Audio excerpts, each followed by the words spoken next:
Hello, welcome back to a new video. In this one, we're going to be still talking about loops, but I did forget to. So we basically went over the for, while, do while. We've given some examples. We've spoken about the break statement to just end the execution of that that for loop or while loop or do while, that looping mechanism.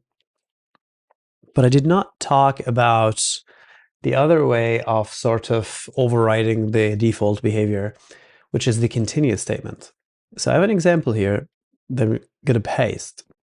And basically, what we have here is a loop from I starting 1 until I equals or less than 10. So we're going to do 1, 2, 3, 4, 5, 6, 7, 8, 9, 10. And then we're going to break out at 11. But then the value of the variable I will be destroyed once we leave, once we leave this block. So, but the last recorded value would be 11. And then what we're going to do within the loop is we're going to output that number in a new line. Unless that number is divisible by 3 with a 0 remainder. So if the number is divisible by 3, then we're not going to print that number. So from 1 till 10, we have 3, 6, 9. These are three numbers that the modulus of which, over 3, you say? Second language, I have no idea. Or by 3 is 0. If we actually start from 0, then 0 would also fall into that category because 0 mod any number is 0. But let's just run the example the way it is. So I'm going to hit run, see what we'll have. So I have 1, 2, 4, 5, 7, 8, 10. So what's missing is 3, 6, and 9. Just like we expected. If we change that to 2, then we're not going to. So I failed to explain what the continue does. Whenever you hit the continue statement, whenever your program execution comes to a continue statement within a loop, that means, hey, skip that iteration. You're done here. Go to the next one. So instead of the iteration ending here and then hitting that end of the scope and then going back and continuing with the next iteration, we're saying right here, stop. So this is, of course, bounded by an if statement. If I do this, it's not going to make sense. It's going to tell me that this is an unreachable statement as complaining. If I try to run it, yeah. So it's a compilation error, as in the program will not compile, let alone execute. So what's happening here is, if you're going to have a continue, then you're really just wasting time here. Like even now, continue is unnecessary. So you're just basically just looping and continuing, which doesn't make any sense. So what you ideally want to do is to condition that continue to, as we progress with the course, we may see more meaningful examples than just, the arbitrary numbers and modulus. Yeah, this is probably not a real world scenario that you want to do in your code base, but just to illustrate the idea, we're skipping any number that is divisible by 2. If I change that to 0 and I execute, I'm going to get, 0 has not been printed. Oh, yeah. So I guess 0 is being skipped as well. So if I do s out, skipping, and then the continue after, then we're going to skipping 4. Then we're going to see 0 being skipped as well. 2, 4, 6, 8, 10.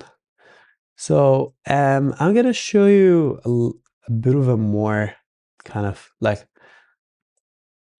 I'm not sure if we talked about the arrays yet, but basically this is an integer array.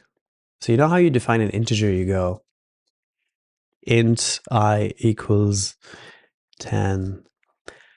Well, if you do this, you add these things, then you're changing the type from an int type.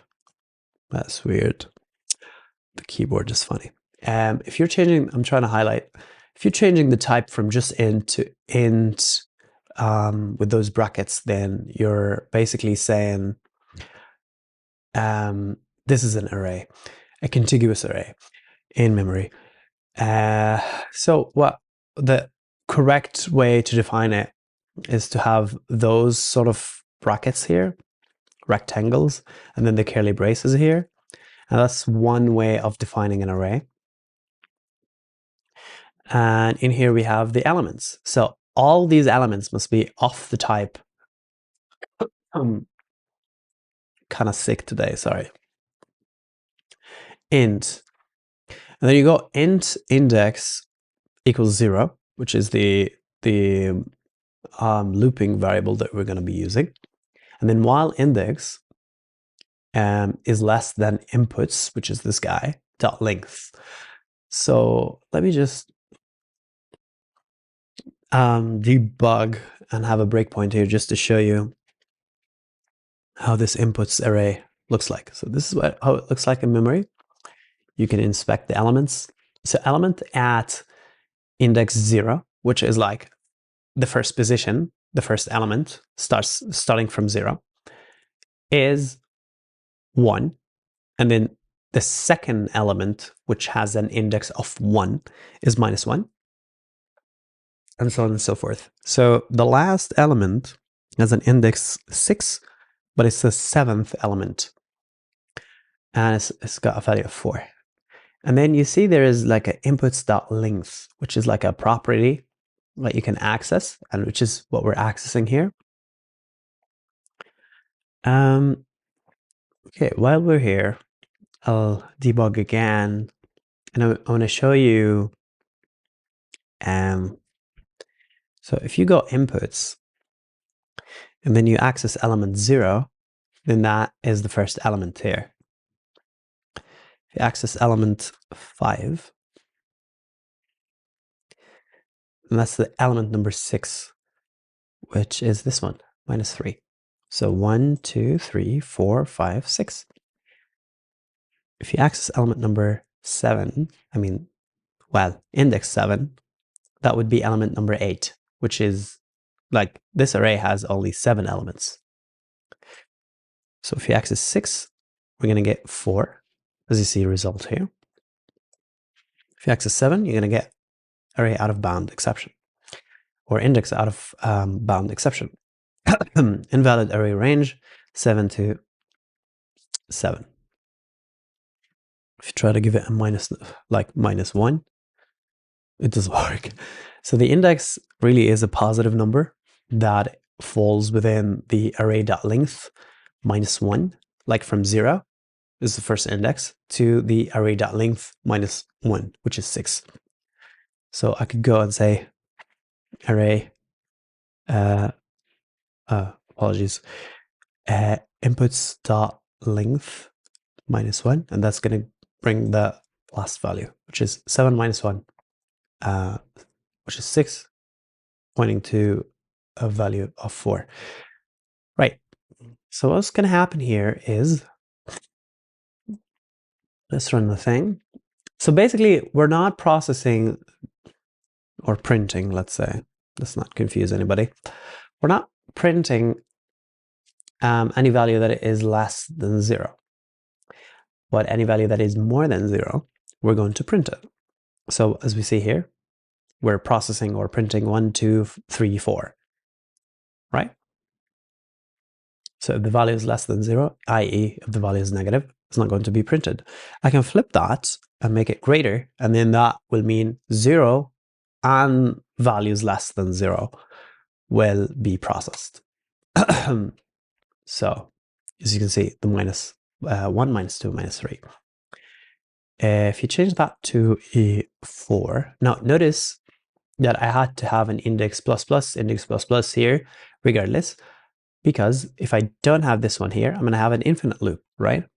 So as you can see, it's an infinite loop.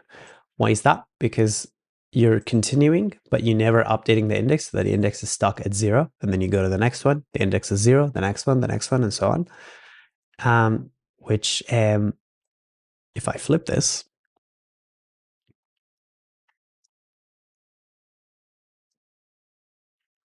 and I run it,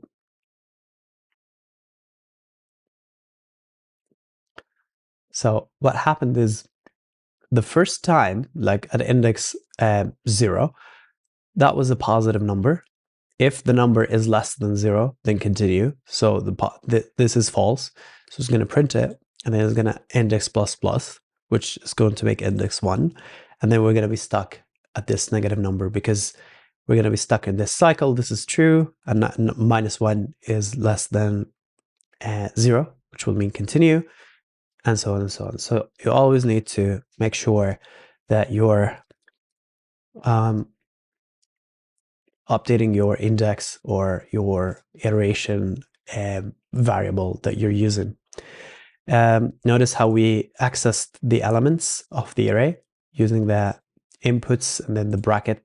So that's the name of the array, and that's the index that we're trying to access. So it actually does make sense to start from 0 as well, because like we saw before, the first element's index is 0. The last element's index is the length minus 1.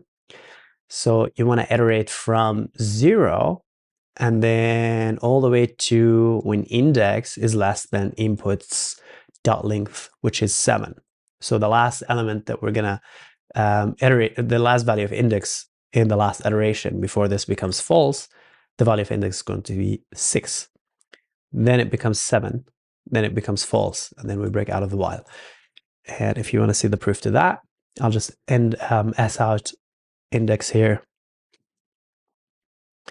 I'm going to say the last value of index is, and I'm expecting to see 7. If I change the length of this guy, well, I guess that can work. I mean, that will be evaluated to 2. So now 22. Why? Because the number of elements here is 22. 1, 2, 4, 5, 6, 7, 8, 9, 10, 11, 12, 13, 14, 15, 16, 17, 18, 19, 20, 21, 22. Okay. Right, so that's all I wanted to go over for the last part of looping. If you have any questions, let me know in the comments. I'm actually just now, after realizing the camera was stuck. In macOS, I think if you do this, it does kind of like reactions, and I didn't have that disabled, so it must have disturbed the recording software. Anyhow, thank you for watching. If you have any comments or any questions, let me know in the comments. We'll see you in the next one. Bye.